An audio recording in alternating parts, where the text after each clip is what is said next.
صحیح بخاری حدیث نمبر 51۔ ہرقل شاہ روم نے ابو سفیان سے کہا، میں نے تم سے پوچھا تھا کہ اس رسول کے ماننے والے بڑھ رہے ہیں یا گھٹ رہے ہیں؟ تو نے جواب میں بتلایا کہ وہ بڑھ رہے ہیں۔ ٹھیک ہے، ایمان کا یہی حال رہتا ہے یہاں تک کہ وہ پورا ہو جائے۔ اور میں نے تجھ سے پوچھا تھا کہ کوئی اس کے دین میں آ کر پھر اس کو برا جان کر پھر جاتا ہے؟ تو نے کہا نہیں۔ اور ایمان کا یہی حال ہے، جب اس کی خوشی دل میں سما جاتی ہے تو پھر اس کو کوئی برا نہیں سمجھ سکتا۔ حدیث نمبر 52۔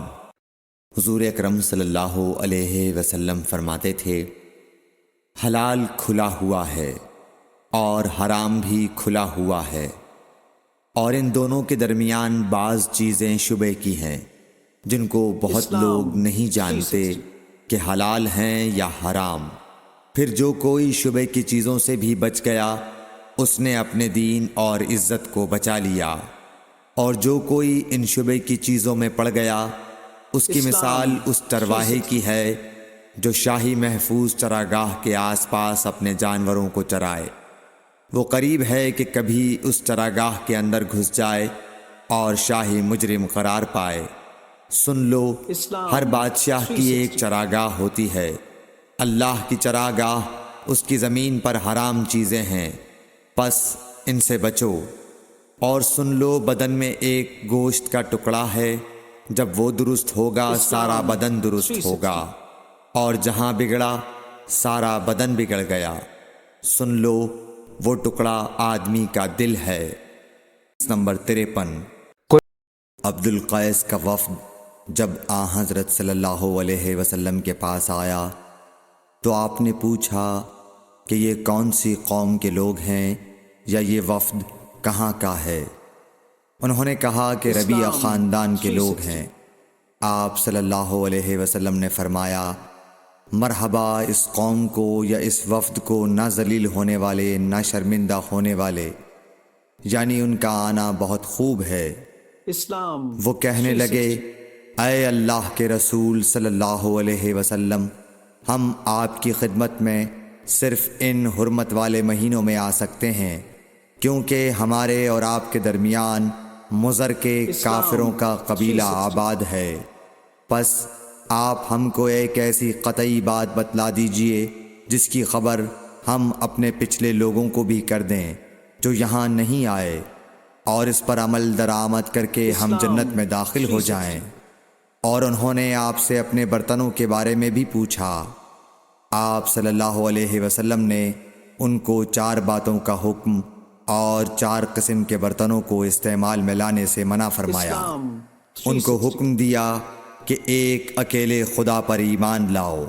پھر آپ صلی اللہ علیہ وسلم نے پوچھا کہ جانتے ہو ایک اکیلے اللہ پر ایمان لانے کا مطلب کیا ہے؟ انہوں نے کہا کہ اللہ اور اس کے رسول ہی کو معلوم ہے۔ آپ نے فرمایا کہ اس بات کی گواہی دینا کہ اللہ کے سوا کوئی معبود نہیں، اور یہ حضرت محمد صلی اللہ علیہ وسلم اس کے سچے رسول ہیں، اور نماز قائم کرنا اور زکوٰۃ ادا کرنا اور رمضان کے روزے رکھنا، اور مال غنیمت سے جو ملے اس کا 5واں حصہ مسلمانوں کے بیت المال میں داخل کرنا، اور 4 برتنوں کے استعمال سے آپ صلی اللہ علیہ وسلم نے ان کو منع فرمایا، سبز لاکھی مرتبان سے اور کدو کے بنائے ہوئے برتن سے، لکڑی کے کھودے ہوئے برتن سے اور روغنی برتن سے، اور فرمایا کہ ان باتوں کو حفظ کر لو اور ان لوگوں کو بھی بتلا دینا جو تم سے پیچھے ہیں اور یہاں نہیں آئے ہیں۔ حدیث نمبر 54۔ حضرت صلی اللہ علیہ وسلم نے فرمایا، عمل نیت ہی سے صحیح ہوتے ہیں یا نیت ہی کے مطابق ان کو بدلہ ملتا ہے، اور ہر آدمی کو وہی ملے گا جو نیت کرے گا۔ پس جو کوئی اللہ اور اس کے رسول کی رضا کے لیے ہجرت کرے اور اس کی ہجرت اللہ اور اس کے رسول کی طرف ہوگی، اور جو کوئی دنیا کمانے کے لیے یا کسی عورت سے شادی کرنے کے لیے ہجرت کرے گا تو اس کی ہجرت انہی کاموں کے لیے ہوگی۔ حدیث نمبر 55۔ حضرت صلی اللہ علیہ وسلم نے فرمایا، جب آدمی ثواب کی نیت سے اپنے اہل و عیال پر خرچ کرے پس وہ بھی اس کے لیے صدقہ ہے۔ حدیث نمبر 56۔ حضرت صلی اللہ علیہ وسلم نے فرمایا، بے شک تو جو کچھ خرچ کرے اور اس سے تیری نیت اللہ کی رضا حاصل کرنی ہو تو تجھ کو اس کا ثواب ملے گا، یہاں تک کہ اس پر بھی جو تو اپنی بیوی کے منہ میں ڈالے۔ حدیث نمبر 57۔ جریر بن عبداللہ رضی اللہ تعالی عنہ نے کہا کہ حضرت صلی اللہ علیہ وسلم سے میں نے نماز قائم کرنے اور زکوٰۃ ادا کرنے اور ہر مسلمان کی خیر خواہی کرنے پر بیعت کی۔ حدیث نمبر 58۔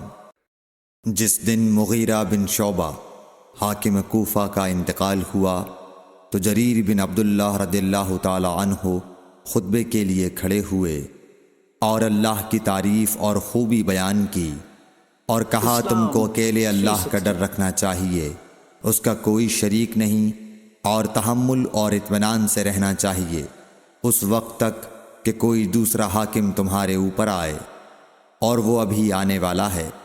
پھر فرمایا کہ اپنے مرنے والے حاکم کے لیے دعائے مغفرت کرو، کیونکہ وہ مغیرہ بھی معافی کو پسند کرتا تھا۔ پھر کہا کہ اس کے بعد تم کو معلوم ہونا چاہیے کہ میں ایک دفعہ حضرت صلی اللہ علیہ وسلم کے پاس آیا اور میں نے عرض کیا کہ میں آپ سے اسلام پر بیعت کرتا ہوں۔ آپ نے مجھ سے ہر مسلمان کی خیر خواہی کے لیے شرط کی، پس میں نے اس شرط پر آپ سے بیعت کر لی۔ پس اس مسجد کے رب کی قسم کہ میں تمہارا خیر خواہ ہوں۔ پھر استغفار کیا اور ممبر سے اتر آئے۔ حدیث نمبر 59۔ ایک بار حضرت صلی اللہ علیہ وسلم لوگوں میں بیٹھے ہوئے ان سے باتیں کر رہے تھے، اتنے میں ایک دیہاتی آپ کے پاس آیا اور پوچھنے لگا کہ قیامت کب آئے گی۔ آپ صلی اللہ علیہ وسلم اپنی گفتگو میں مصروف رہے۔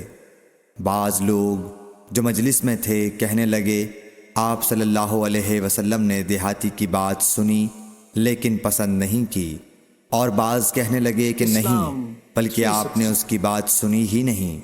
جب آپ اپنی باتیں پوری کر چکے تو میں سمجھتا ہوں کہ آپ صلی اللہ علیہ وسلم نے یوں فرمایا، وہ قیامت کے بارے میں پوچھنے والا کہاں گیا؟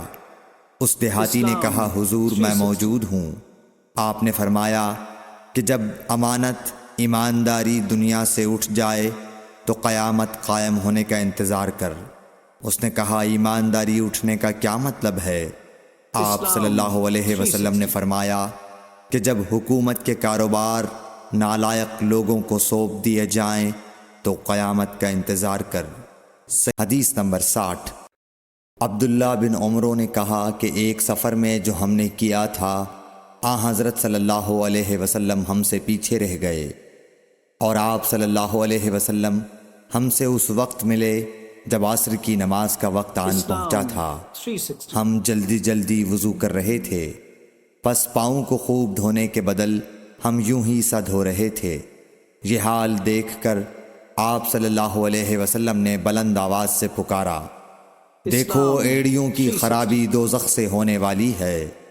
2 یا 3 بار آپ صلی اللہ علیہ وسلم نے یوں ہی بلند آواز سے فرمایا۔ صحیح بخاری حدیث نمبر 60۔